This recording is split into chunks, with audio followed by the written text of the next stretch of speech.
get a lot of organizations anywhere from 10 to probably about 100 million in revenues. There is no chief data officer. So that role to me in most companies nowadays falls to the CFO because we see all of it from beginning to end. So who else is better to own that than the finance seat?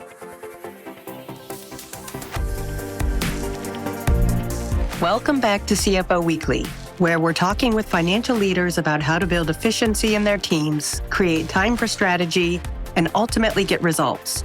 This podcast is brought to you by Personiv, the trusted leader in finance and accounting outsourcing for over 30 years. See how Personiv's customized solutions can help you streamline your operations with teams that start as small as one. Visit the website at personiv.com to learn more. I'm your host, Megan Weis. Let's jump right in. Welcome back to CFO Weekly. Today I'm joined by Courtney Colmenares, Chief Financial Officer at Crane Stationery, a company with a 200-year legacy of craftsmanship and design. Courtney is a finance leader known for helping high-growth brands scale with clarity, control, and confidence, bringing deep expertise across accounting, FP&A, systems implementation, and operational improvement. She's passionate about transforming finance into a true growth engine by simplifying complexity, improving decision-making, and building systems that actually work for the teams using them. In this episode, we'll explore the evolving role of the CFO as Chief Data Officer and why owning the data stack is becoming essential for modern finance leaders, and how finance teams can move from reactive reporting to driving real-time, data-informed decisions across the business. Welcome, Courtney. Thank you so much for being here today on the show. Thank you, Megan. I'm so excited to be here. So, thinking back to earlier in your career, was there a moment that you realized that the real power of finance wasn't just the numbers, but in how the data behind those numbers was structured and used? Absolutely. Early on in my career, I worked for a few CFOs that really functioned more like a controller. They reported on what had happened in the business, but we were already a few weeks into the next reporting cycle and in a constant state of trying to react to the next issue or problem that we were facing. I then moved into Spanx. I worked at Spanx under Sarah Blakely on her personal finance team. And I remember having weekly meetings and the CFO there at Spanx really functioning more like an operator. She was in the data, in the weeds, discussing the most important problem in every meeting. And that could span anything from product to procurement to planning to financials. But it was rarely about what had happened in the past. And that's when I realized there was so much power in numbers and so much power in making decisions in real-time data. I remember she used to always say, decisions don't have to be emotional when they're backed by data. And that I think about that almost every week when I'm looking at data. So I think that was the first time in my career that I saw a leader that really just came armed with data every single day and made factual, quick decisions. And I've really tried to emulate that through the next 6 or 7 years in my career since I was lucky enough to work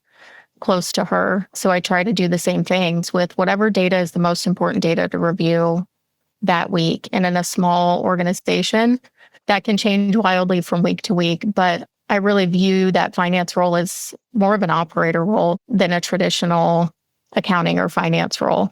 And just a quick question off of that. So these days, it seems like data is almost like limitless. How do you determine what data is actually critical and needs to be looked at?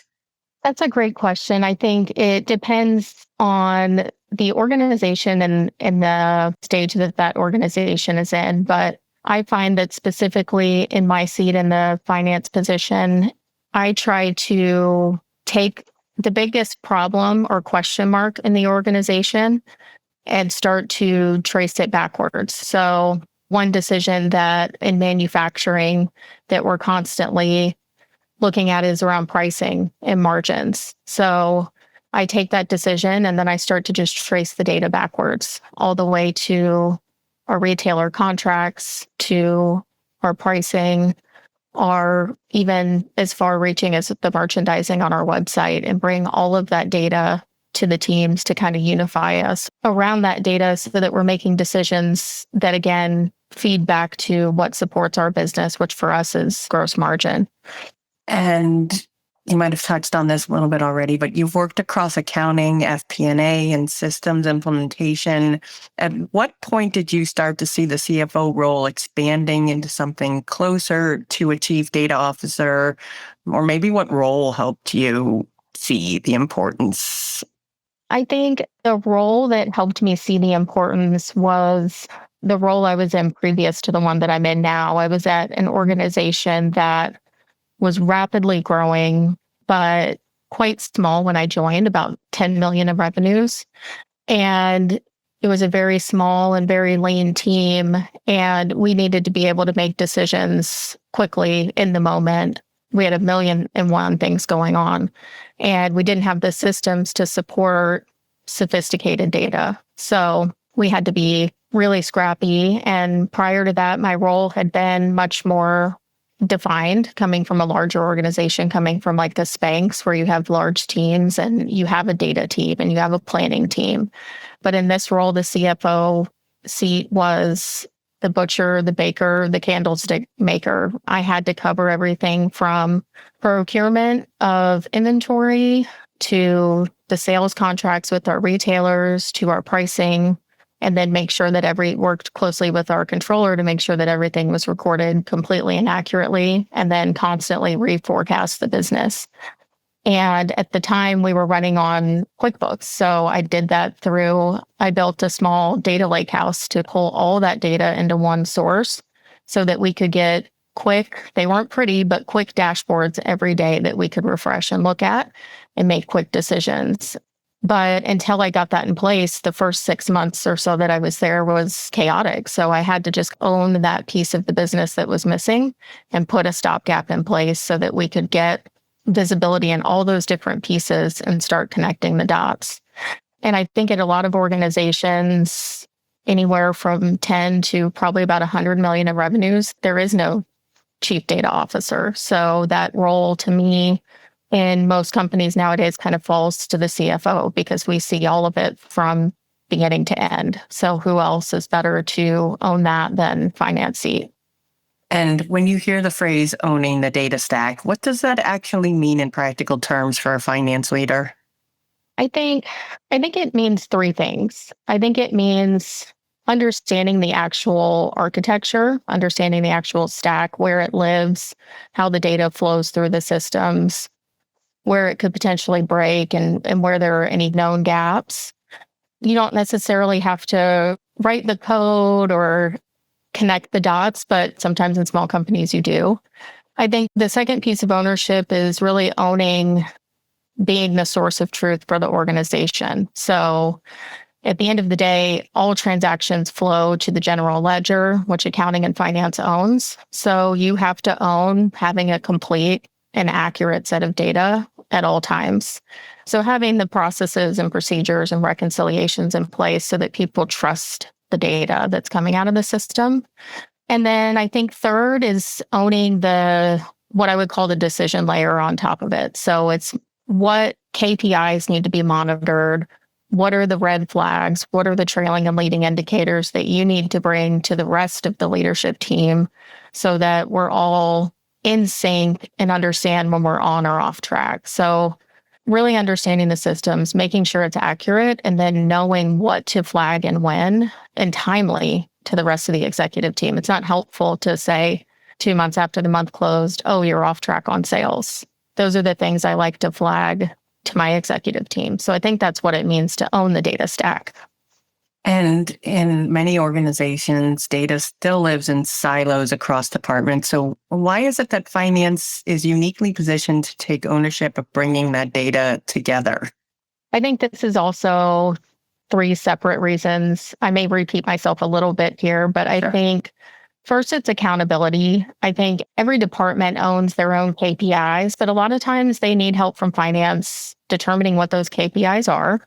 And so I work closely with particularly our sales and marketing teams to help them determine their KPIs and set monthly goals, because I oftentimes have more historical data than they might have in front of them. And I also understand our go forward forecast.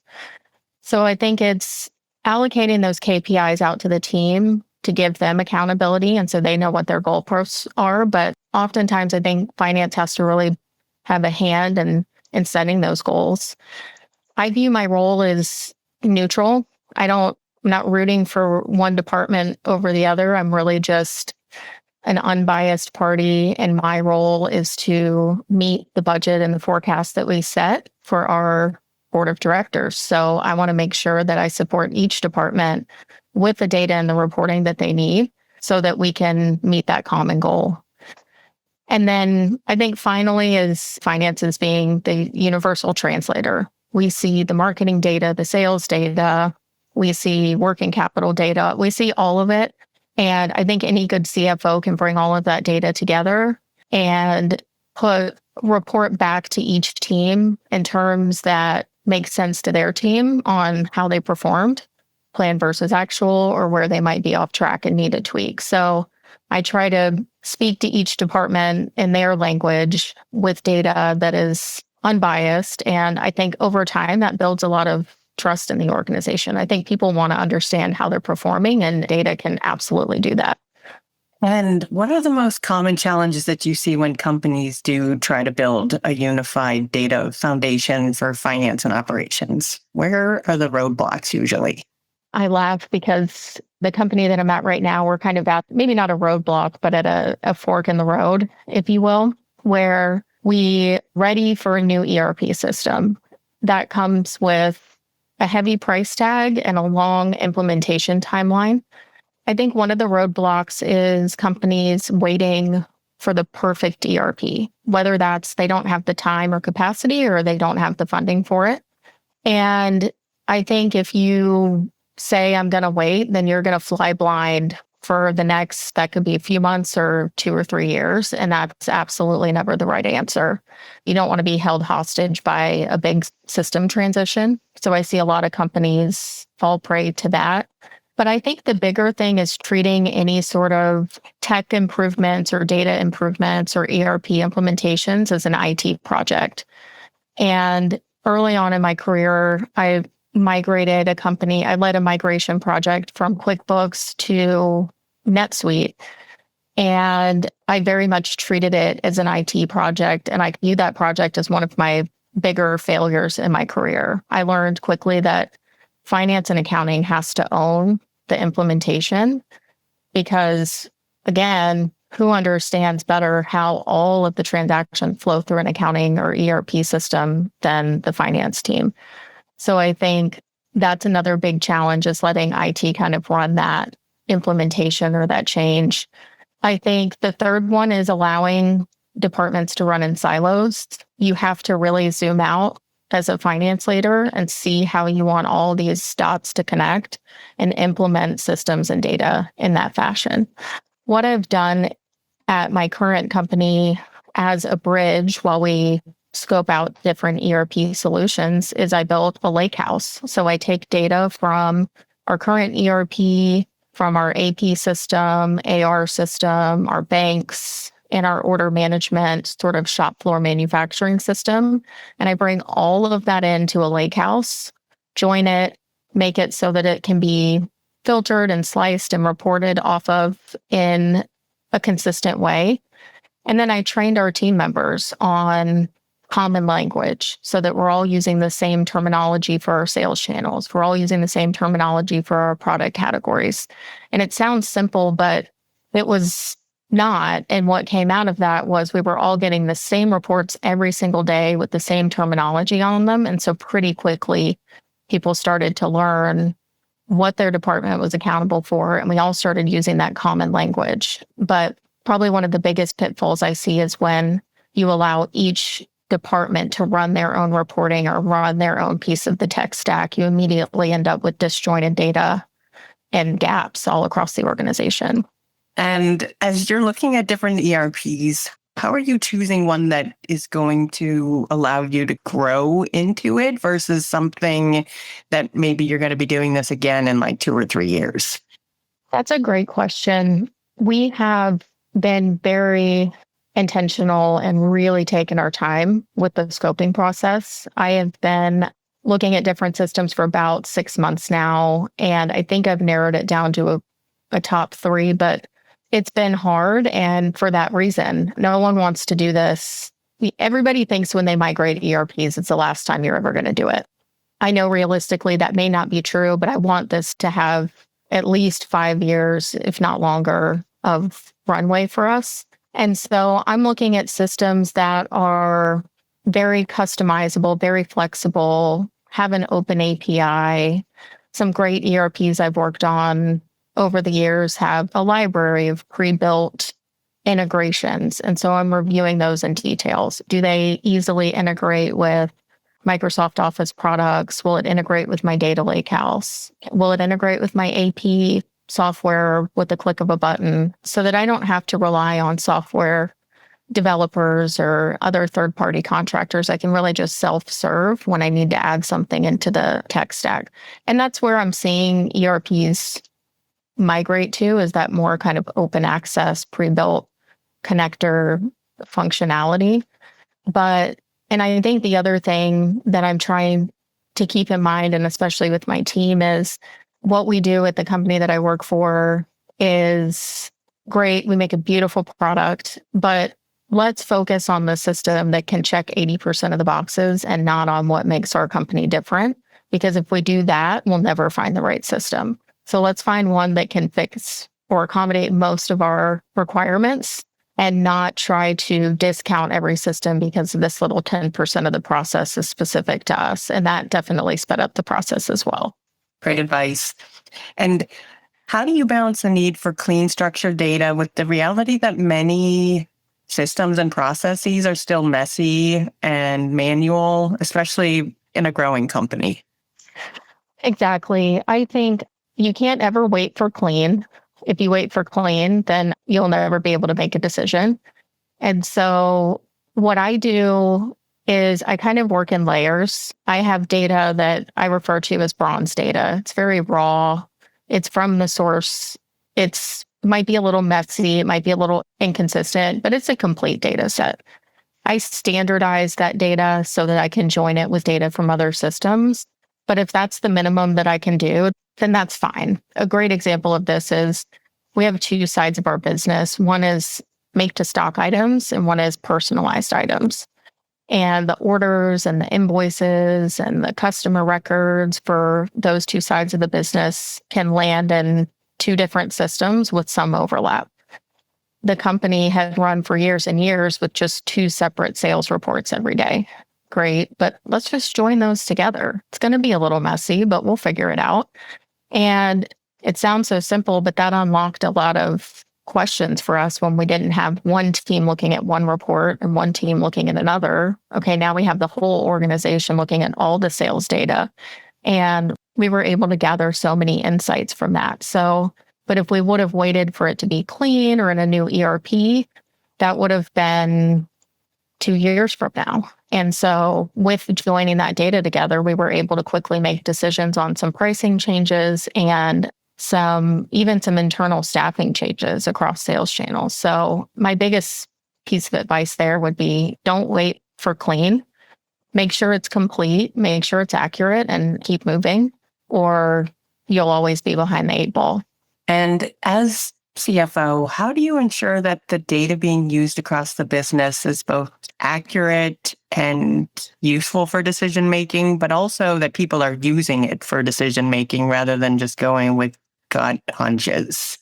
I think for the accuracy piece, I'll answer first. For accuracy, I make sure that there are lots of controls and reconciliations in place. So all of my reports generate both a daily report and a daily reconciliation file for my controller and I. And we review it and we make sure that if we're reporting something, for example, like an AR aging report to our sales team, that the reconciliation file tells us it reconciles to the GL. If it doesn't, we investigate, we fix it, and then we published it. And we do that for all of our reports because the worst thing you can do in the finance department is send out reports that people determine are incorrect because you've lost that trust and it's very hard to regain that trust. I've learned that the hard way. So we take time to make sure that everything reconciles before we publish it out in the morning, even if that means it comes out at 10 a.m. instead of 8 a.m. I'd rather it go out right than wrong than fast. For usefulness, this is where I look at reports every single day. And as soon as I realize no one's looking at it or we don't need it anymore, I kill that report. I'm constantly reiterating the reporting packages that I'm sending out to each team, because if it's stale or we only needed it for this specific product launch, or, oh, we only needed that for this season, I'm careful to constantly tweak the distribution so that what I'm sending out is useful. I gather what's useful through just constantly communicating with each team leader. So I talk to my COO, my CEO, my head of sales, if not daily, definitely weekly, just to check in and make sure the reports are still useful. And I think that's where a lot of CFOs can fall short. And I've been guilty of this too, is you set it, forget it. And then a year later, you hear through the grapevine, oh, we don't look at that report anymore. It's like, oh, well, I've missed an opportunity to provide something useful to the team because I wasn't checking in.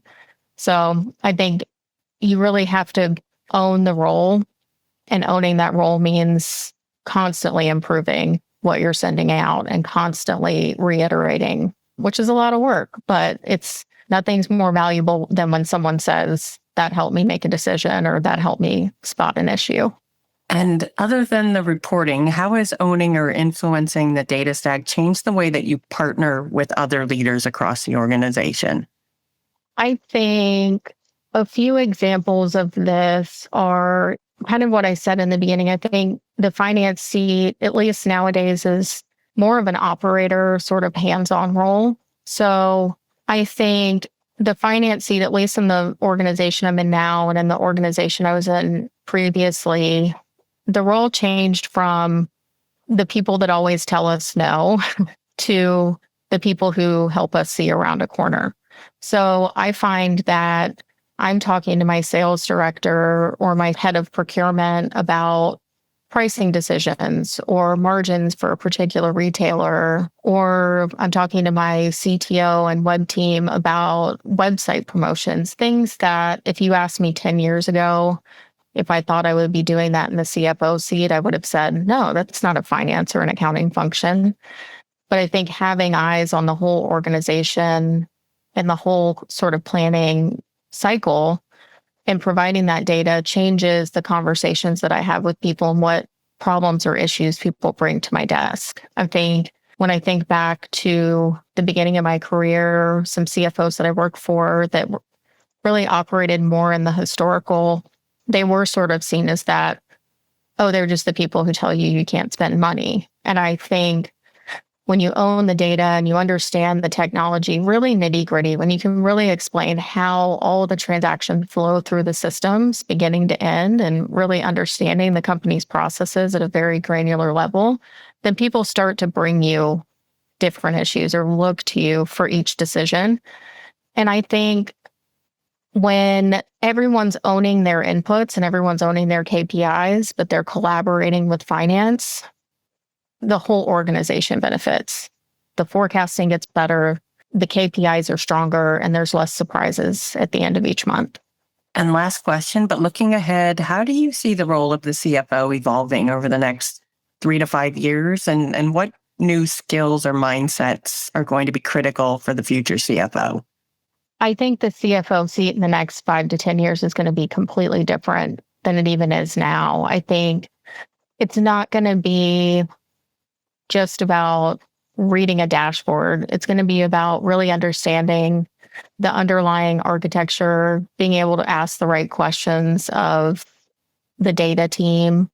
I think AI literacy is going to be huge. It's something that I try to really stay on top of, and understanding what should be automated, what to keep human, where you should run leaner, how to deploy the right tools to your team, but also how that all fits into security within the organization. So I think that's going to really disrupt the space. It already is. It's something that I keep a really close eye on But I think the CFO role is really going to continue to lean more into that operator role than maybe traditionally the accounting and finance side.